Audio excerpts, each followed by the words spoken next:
Save the cat 15 beats. ముందు ఒక చిన్న ఐడియా. ఒక సినిమా ఇలా అనుకో. ఒక సాధారణ వ్యక్తి తన కుటుంబాన్ని కాపాడడానికి అసాధ్యమైన శత్రువుతో పోరాడాలి. ఇప్పుడు ఈ ఒక్క కథ ఎలా 15 బీట్స్‌గా మారుతుందో చూద్దాం. ఇప్పుడు ఓపెనింగ్ ఇమేజ్. మొదటి చిత్రం. ఇదేమిటి? సినిమా మొదటి కొన్ని నిమిషాల్లో మనం చూసే ఒక ఇమేజ్ ఆర్ సీన్. కానీ ఇది కేవలం ఓపెనింగ్ సీన్ కాదు.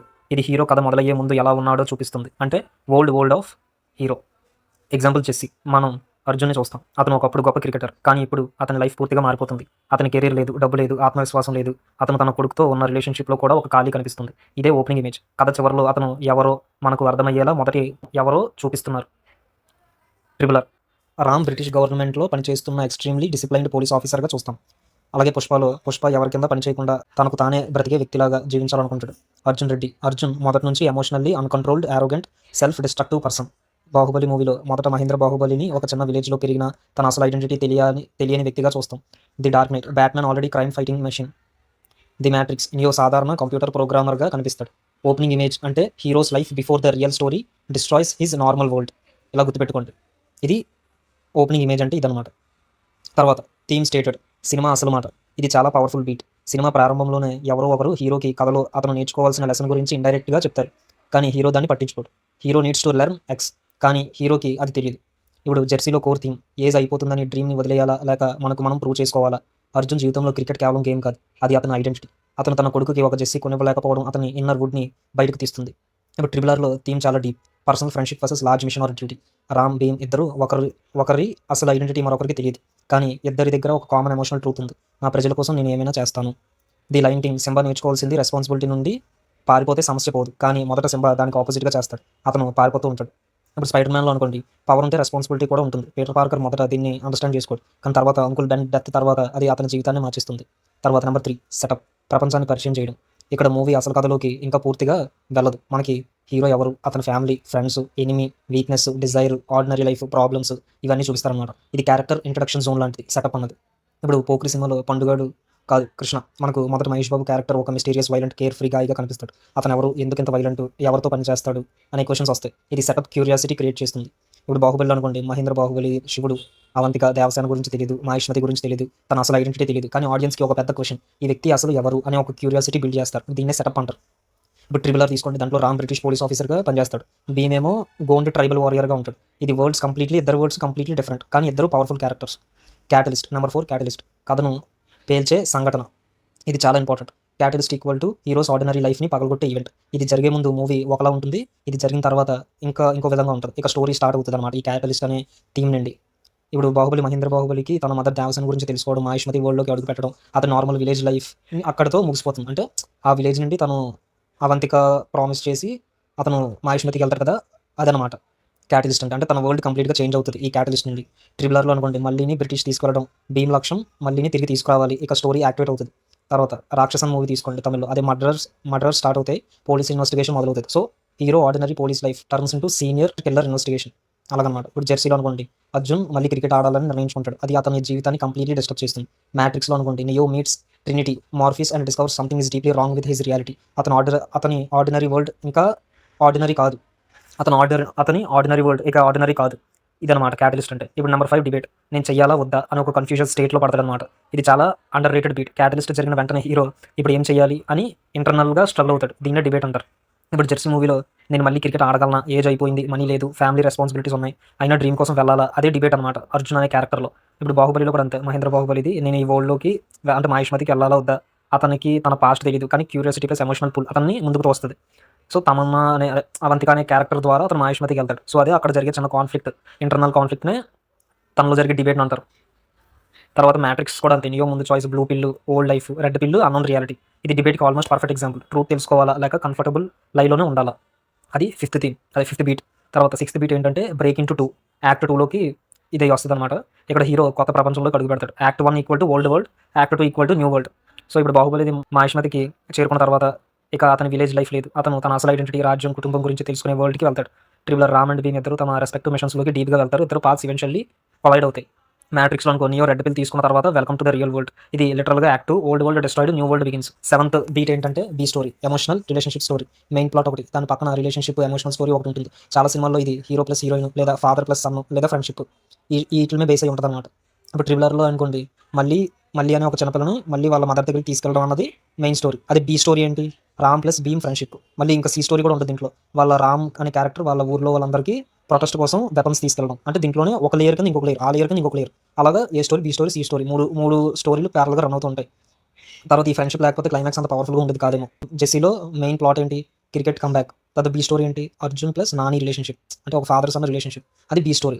అండర్లేయింగ్గా అతను క్రికెట్ ఎందుకు ఆడుతున్నాడో ఎమోషనల్లీ మీనింగ్ ఎక్కడ పెరుగుతుంది. బాహుబలి సినిమాలో Mahishmati identity kingdom. B story ఏంటి, శివుడు అవంతిక లవ్ స్టోరీ. అది బి స్టోరీలో వస్తుంది. ఈ రిలేషన్షిప్ ద్వారా శివుడికి బిగ్గర్ వరల్డ్తో కనెక్షన్ అవుతుంది అవంతికతో పరిచయం వల్ల. తర్వాత ఫన్ అండ్ గేమ్స్. సినిమా వచ్చిన fun and games 8th beat. ఇది చాలా ఎక్సైటింగ్ సెక్షన్. ట్రైలర్లో మనం సినిమా ఎలా ఉంటుందని ఎక్స్పెక్ట్ చేస్తామో ఈ సెక్షన్ ఆ ప్రామిస్ డెలివర్ చేస్తుంది. ఇప్పుడు పోకిరి సినిమాలో hero mysterious gangsters, fights, attitude, police, under world. ఆడియన్స్కి కావాల్సిన mass plus mystery plus action ఇక్కడ ఎంజాయ్ చేస్తారు. జైలర్ సినిమాలో Rajinikanth character suddenly release his capability. ఆడియన్స్కి ఈ క్యారెక్టర్ అసలు ఎంత డేంజరస్ అనే ఎక్సైట్మెంట్ కలుగుతుంది. తర్వాత ట్రిబులర్లో ఇది మొత్తం section Ramu Bheemu friendship, action, dance, comedy, emotional bonding. నాట్ సీక్వెన్స్ కూడా ఈ ఓవరాల్ ఫన్ అండ్ గేమ్స్ ఎనర్జీకి పర్ఫెక్ట్ ఎగ్జాంపుల్. ఇప్పుడు స్పైడర్ మ్యాన్ అనుకోండి, పీటర్కి పవర్స్ వస్తాయి. అతను వాల్ క్లైమ్ చేస్తాడు, వెబ్ షూట్ చేస్తాడు, జంపింగ్ చేస్తాడు, ఫైటింగ్ చేస్తాడు. ఆడియన్స్కి ప్రామైజ్డ్ సూపర్ హీరో ఫ్యాంటసీ ఇస్తాడు. తర్వాత ఇప్పుడు ఈ ఫన్ అండ్ గేమ్స్లోకి మనకి మ్యాక్సిమం సినిమాలన్నీ ఈ ఫన్ అండ్ గేమ్స్ ఉంటాయి. సెకండ్ హాఫ్ ఇంటర్వల్ తర్వాత ఈ ఫన్ అండ్ గేమ్స్ అనే సెక్షన్ అయితే ఉంటుంది అనమాట. అంటే ఇప్పుడు బ్రహ్మానందం గారు కామెడీ పెట్టడం కానీ, లేదంటే ఏదైనా ఎక్కువ కమెడియన్స్ని తీసుకురావడం, ఎక్కువ కామెడీ సీన్స్ క్రియేట్ చేయడం, లేదంటే ఇప్పుడు అత్తంటి గారిదిలో కూడా చూసారు సెకండ్ హాఫ్లోని బ్రహ్మానందం గారి ఎంట్రీ ఉంటుంది అండ్ అహల్య గౌతమిది స్టోరీ ఉంటుంది. అదంతా ఈ ఫన్ అండ్ గేమ్స్లోకి వస్తాయి. ఎగ్జాంపుల్ చెప్పాను, అత్తంటి గారిది అన్నది ఎగ్జాంపుల్ చెప్పాను ఫన్ అండ్ గేమ్స్. తర్వాత 9th బీట్ వచ్చేసి మిడ్ పాయింట్, కథకు పెద్ద మలుపు. ఇది సినిమా మధ్యలో ఉండే ఫాల్స్ విక్టరీ లేదా ఫాల్స్ డిఫీట్. ఇక్కడ story stock suddenly becomes much higher. ఇది ఇప్పటివరకు గేమ్ అనుకున్నాం కానీ ఇది వార్ అని అర్థమయ్యే మూమెంట్ అనమాట. సో అదొక మిడ్ పాయింట్లో అంటే ఏదైనా ట్విస్ట్లు కానీ అవన్నీ మాక్సిమం ఈ మిడ్ పాయింట్లోకి వస్తాయి. ఇప్పుడు ట్రిబులర్లో అనుకోండి, రామ్ మరియు భీమ్ మధ్య రిలేషన్షిప్కి హ్యూజ్ ఎమోషనల్ టర్న్స్ పాయింట్స్ వస్తాయి. వారి యాక్చువల్ ఐడెంటిటీస్, మిషన్స్ కొలైడ్ అవ్వడం, స్టోరీ పర్సనల్ అవుతుంది. తర్వాత బాహుబలి 2లో మహేంద్ర బాహుబలి తన తండ్రి అమరేంద్ర బాహుబలి గురించి పూర్తి నిజం తెలుసుకోవడం. ఇక అతని మిషన్ నా తండ్రికి జరిగిన అన్యాయం, వాళ్ళ ఫాదర్ని చంపడం అని అనుకుంటాడు. అది personal revenge plus kingdom restoration కిందకి వస్తుంది. తర్వాత డార్క్ నైట్లో జోకర్ బ్యాట్మ్యాన్ వరల్డ్ని ఆర్డినరీ క్రిమినల్ ప్రాబ్లమ్ నుంచి సైకలాజికల్ వార్గా మార్చేస్తాడు. తర్వాత అవెంజర్స్ ఇన్ఫినిటీ వార్లో కూడా థానోస్ చాలా ఇన్ఫినిటీ స్టోన్స్ కలెక్ట్ చేస్తాడు. ఇది అవెంజర్స్కి అతన్ని ఆపలేకపోతే యూనివర్స్ ఇట్ సెల్ఫ్ పోతుంది అనే ఒక రియలైజేషన్ ఉంటుంది, అంటే స్టాక్స్ స్కై రాకెట్ లాగా. తర్వాత 10th బీట్ ఏంటంటే బ్యాడ్ గైస్ క్లోజింగ్. శత్రువులందరూ ఒకటైపోవడం కానీ, లేదంటే ఒకేసారి ప్రాబ్లమ్స్ అన్నీ వస్తాయి అన్నమాట హీరోకి. ఇప్పుడు హీరోకి ప్రాబ్లమ్స్ పెరుగుతూనే ఉంటాయి. ముందు హీరో వర్సెస్ ప్రాబ్లం, ఇప్పుడు problem plus enemy plus internal weakness plus relationship problems అలా ఉంటాయి అనమాట. అన్నీ కలిసి ఒకేసారి ఇప్పుడు దరిద్రం మొత్తం ఒకేసారి మీదకి వచ్చేయడం అంటారు కదా, అలా ఉంటుంది అనమాట ఈ బీట్లో, బ్యాడ్ గైస్ క్లోజింగ్ అనే బీట్లో. ఇప్పుడు రామ్ అండ్ భీమ్, ఇప్పుడు ట్రిబులర్లో Ram and Bheem missions clash అవుతాయి, ఫ్రెండ్షిప్ డేంజర్లో పడుతుంది, బ్రిటిష్ ప్రాబ్లం కూడా పెరుగుతుంది. తర్వాత ఇప్పుడు బాహుబలి 2లో బలాల్దేవ్ కంట్రోల్ మరింత డేంజరస్ అవుతుంది, మహేందర్కి అలయన్సెస్ అవసరం, కాన్ఫ్లిక్ట్ పర్సనల్ అవుతుంది. కేజీఎఫ్లో అనుకో రాకీ ఎదుగుతున్న కొద్దీ ఎనిమిస్ కూడా పవర్ఫుల్ అవుతారు. ఒక విలన్ని ఓడిస్తే ఇంకొక పెద్ద పవర్ఫుల్ విలన్ వస్తాడనమాట కేజీఎఫ్లో. తర్వాత డార్క్ నైట్ తీసుకుంటే జోకర్ బ్యాట్మ్యాన్ని ఫిజికల్గా మాత్రమే కాదు మోరల్లీ కూడా బ్రేక్ చేయడానికి ప్రయత్నిస్తాడు. తర్వాత 11th బీట్ ఏంటంటే ఆల్ ఈజ్ లాస్ట్, అంతా అయిపోయింది అని హీరో ఆ స్టేజ్లో ఉంటాడు. ఇక్కడ ఎక్కువ మోటివేషన్లు అవన్నీ ఈ థీమ్లోకి వస్తాయి, ఈ బీట్లోకే, ఆల్ ఈజ్ లాస్ట్ అనే బీట్లోకి. ఇది స్టోరీలో లోయెస్ట్ పాయింట్. ఆడియన్స్కి ఇక హీరో గెలవడం ఇంపాసిబుల్ అనిపించాలి. ఇక్కడ సాధారణంగా ఒక మేజర్ లాస్ ఉంటుంది. ఇప్పుడు ట్రిబులర్లో Ram Bheem relationship completely breaks down, characters emotionally destroy అయ్యాయి అన్న స్టేజ్కి వెళ్తాయి. బాహుబలి 2లో అయితే మహేంద్రకి ఎదురయ్యే losses, imprisonment, kingdom control all create the feeling. ఇంత పవర్ఫుల్ ఎనిమీని ఎలా ఓడిస్తాడు రాణా లాంటి విలన్ కానీ, లేదంటే అంత కింగ్డమ్ని కానీ ఒక తక్కువ సోల్జర్స్ ఉన్న హీరో ఎలా ఓడిస్తాడు అని ఒక ఎక్సైట్మెంట్ ఉంటుంది. ద ఎంపైర్ స్ట్రైక్స్ బ్యాక్ అనే సినిమాలో అయితే లూక్కి huge defeat, Han Solo lost, rebellion crushed, hero world almost collapse అయిపోతుంది అనమాట ఈ సినిమాలో, ఎంపైర్ స్ట్రైక్స్ బ్యాక్ అన్న సినిమాలో. తర్వాత అవెంజర్స్ ఇన్ఫినిటీ వార్లో అనుకో థానోస్ విన్ అవుతాడు అని థానోస్ చేతిలోకి వెళ్ళిపోయినట్టు ఉంటుంది మొత్తం లాస్ట్కి. తర్వాత స్నాప్ యాత్రగా చిటుకు స్నాప్ వేయడం కానీ, హీరోస్ ఇంకా ఓడిపోతారు, అంటే ఆల్మోస్ట్ ట్రై చేస్తారు కానీ ఇంకా థానోస్ గెలుస్తాడేమో అన్నట్టు అయిపోద్ది అనమాట సెకండ్ హాఫ్ ప్రీ క్లైమాక్స్ దగ్గర వరకు. ఇది ఇంకా ఆల్ ఈస్ లాస్ట్లోకి వస్తుంది ఈ ఎగ్జాంపుల్స్ అన్ని. ఇంకా చాలా ఉన్నాయి, నేను కొన్ని మాత్రం చెప్తాను. తర్వాత dark night of the soul అని ఉంటుంది 12th బీట్. అదేంటంటే ఆల్ ఈస్ లాస్ట్ తర్వాత హీరో బయట ప్రాబ్లంతో తనతో తానే ఫైట్ చేస్తాడు. ఇది ఎమోషనల్లీ డార్క్నెస్ ఉంటుంది. ఇప్పుడు అర్జున్కి జెర్సీ సినిమాలో అర్జున్కి నేను ఎందుకు మళ్ళీ క్రికెట్ ఆడుతున్నాను అనే డేపర్ క్వశ్చన్ వస్తుంది. ఇది క్రికెట్ గురించి మాత్రమే కాదు, తన జీవితానికి తనే విలువ నిరూపించుకోవడం గురించి. స్పైడర్ మ్యాన్ సినిమాలో అనుకోండి, పీటర్ తన డిసిషన్స్ వల్ల జరిగిన లాస్ని అర్థం చేసుకుంటాడు. నా పవర్స్ నాకు ప్రివిలేజ్ కాదు రెస్పాన్సిబిలిటీ అని రియలైజ్ అవుతాడు. అదే ది లయన్ కింగ్లో సింబా తన పాస్ నుంచి పారిపోయిన నేను ఎవరు అనే క్వశ్చన్ నుంచి తప్పించుకోలేడు. తర్వాత 13th బీట్ ఏంటంటే బ్రేక్ ఇంటూ 3 ఫైనల్ సొల్యూషన్. ఇక్కడ హీరోకి యాక్ట్ 1, యాక్ట్ 2, బ్యాక్ స్టోరీ ఈ లెసన్స్ అన్నీ కలిపి ఒక సొల్యూషన్ వస్తుంది అనమాట. Hero finally understands what he needs to do. ఇప్పుడు ది లయన్ కింగ్ సినిమా తీసుకోండి, దాంట్లో సింబా రిలీజ్ అవుతాడు. నా పాస్ నుంచి పారిపోవడం సొల్యూషన్ కాదు, తిరిగి ప్రైడ్ ల్యాండ్స్కి వెళ్తాడు. తర్వాత స్పైడర్ మ్యాన్లో కూడా అంతే, పవర్ అనేది రెస్పాన్సిబిలిటీ కూడా తీసుకొస్తుంది అడిషనల్గా అంటాడు. అప్పుడు ఏంటి ఫైనల్గా అండర్స్టాండ్ చేసుకుంటాడు. ఇక తన పవర్స్ని సెల్ఫిష్గా కాదు పర్పస్లో ఉపయోగిస్తాడు. తర్వాత ట్రిపుల్ ఆర్ సినిమా తీసుకుంటే పర్సనల్ ఎమోషన్స్, ఫ్రెండ్షిప్, మిషన్ అన్నీ ఒకే డైరెక్షన్లోకి వస్తాయి. ఇక ఫైనల్ అటాక్కి ప్రిపరేషన్ అవుతారు. ఈ రామ్ భీమ్ రెండు క్యారెక్టర్స్ ఒకరినొకరు అర్థం చేసుకొని ఇక బ్రిటిష్ వాళ్ళ మీద, బ్రిటిష్ గవర్నమెంట్ మీదకి ఫైట్కి వెళ్తారు. తర్వాత 14th బీట్ ఏంటంటే ఫైనల్ బీట్. ఇది ఇంకా లాస్ట్ వార్ అనమాట. ఇది సింప్లీ ఫైట్ సీనే కాదు, అంటే ఇక్కడ మాక్సిమం ఎక్కువ సినిమాలో ఫైట్ సీన్ ఉంటుంది. కొన్ని సినిమాల్లో కొంచెం కన్వర్సేషన్స్ లాగా ఉంటాయి, లైక్ బొమ్మరిల్లు, పరుగు, ఆరెంజ్ ఇలాంటి సినిమాల్లో. ఇప్పుడు final equal to hero has become the person ఈ నీడెడ్ టు బికమ్. మొదట్లో ఉన్న హీరో, చివరిలో ఉన్న హీరో, ఇద్దరు మైండ్ సెట్ కంప్లీట్గా డిఫరెంట్ ఉంటుంది అనమాట. మొదట్లో ఉన్న హీరో ఇన్కంప్లీట్ ఉంటాడు, చివరిలో ఉన్న హీరో ట్రాన్స్ఫార్మ్ అయిపోయి కంప్లీట్గా ఉంటాడు. సో అంటే ఫస్ట్ సీన్లో మనం చూసిన హీరోకి లాస్ట్లో చూసిన మన హీరోకి చాలా డిఫరెంట్ ఉంటుంది. కొన్నిసార్లు కంప్లీట్ ఆపోజిట్ ఉంటుంది. తర్వాత ఇప్పుడు ఫర్ ఎగ్జాంపుల్ బాహుబలి 2 తీసుకుంటే నేను ఎవరు అన్న క్వశ్చన్కి ఆన్సర్ తెలుసుకుంటాడు మహేంద్ర బాహుబలి. తర్వాత మహేష్మతికి తిరిగి దానికి రాజు అవుతాడు. తర్వాత ట్రిపుల్ ఆర్లో కూడా అంతే. ట్రిపుల్ ఆర్లో ఏంటంటే భీమ్ మోటివ్ ఏంటి, మళ్ళీ అనే చిన్నపిల్లని వాళ్ళ మదర్ దగ్గరికి తీసుకెళ్ళడం. దానికి ఎవరు హెల్ప్ చేస్తారు, రామ్ హెల్ప్ చేస్తాడు. అదే రామ్ ఒక మోటివ్ ఏంటి, వాళ్ళ ఊర్లో ఉన్న వాళ్ళకి ఫ్రీడమ్ కోసం వెపన్స్ని తీసుకెళ్ళడం. అది ఎవరు ఫుల్ఫిల్ చేస్తారు, భీమ్ ఫుల్ఫిల్ చేస్తాడు. అలా అనమాట. తర్వాత డార్క్ నైట్లో తీసుకుంటే బ్యాట్‌మ్యాన్ జోకర్‌ని ఓడించడమే గోల్ కాదు, అతను గోథమ్ సిటీ యొక్క మారల్ వాల్యూస్‌ని ప్రొటెక్ట్ చేయాలి. అందుకే క్లైమాక్స్ ఫిజికల్ ప్లస్ మారల్ రెండిటి కింద ఉంటుంది. ఇంకా 15th బీట్ ఏంటంటే ఫైనల్ ఇమేజ్, చివరి చిత్రం. ఇది మొదటి ఇమేజ్కి ఆపోజిట్ మిర్రర్‌గా ఉండడం చాలా పవర్ఫుల్. ఓపెనింగ్ ఇమేజ్ హీరో ఎవరు, ఫైనల్ ఇమేజ్ హీరో ఎవరుగా మారాడు అన్న దాని మీద ఉంటుంది. ఇప్పుడు జెర్సీ సినిమా తీసుకోండి, మొదట్లో అతను ఒక బ్రోకెన్ మ్యాన్, అంటే ఇంకా చాలా ఒక లేజీగా లైఫ్ మీద ఇంకా ఇంట్రెస్ట్ పోయినోళ్ళగా ఉంటాడు. చివరిలో తన కొడుకుకి తన జీవితాన్ని ఒక మీనింగ్ఫుల్ లెగసీగా ఇచ్చిన ఒక ఫాదర్‌గా మిగిలిపోతాడు.